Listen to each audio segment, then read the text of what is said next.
যারা আমাকে নেমন্তন্ন করবেন দয়া করে আমাদের দুজনকে করবেন, আমাকে এবং আমার বউকে দুজনকে একসাথে করবেন, আমাকে একা করবেন না। আমাকে যদি একা করেন, না পারবো খেতে, না পারবো ভালো পড়তে, বিশ্বাস করুন আমার বউ যেগুলো বাসনগুলো রেখে দিয়েছে সেইগুলো আমাকে পড়াবে যদি আমার একার নেমন্তন্ন থাকে।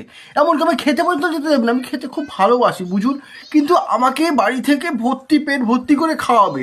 খালি ইমোশনাল বলবে, বলবে কি বলবে, আমার খাবারগুলো কি ফেলনা, ওইখানে কি তুমি ভালো ভালো খাবে আর আমার বেলায় এইগুলো তুমি সব খেয়ে দিয়ে যাবে। আপনি বলুন তো, বিয়ে বাড়ি অন্নপ্রাশন বৌবাচ্চি লোক একটু ভালো খেতে যায়, এখান থেকে বাড়ি থেকে কেউ খেয়ে দিয়ে গিয়ে ওখানে কেউ খেতে পারে? আমি যখনই একটুখানি ভালো জামা কাপড় পরতে হবো না, এইটা নয়, বাসন কেনার জন্য যেগুলো রেখেছে, মনে করুন একটু ফুটো আছে, কোনোটা একটু দাগ লাগা আছে, সেইগুলো আমাকে পরাবে। আর যখনই নিজে যাওয়ার থাকবে, আমাকে ভালো ভালো পাঞ্জাবি থেকে শুরু করে ব্লেজার এইসবগুলো পরাবে। কেন, কিসের জন্য?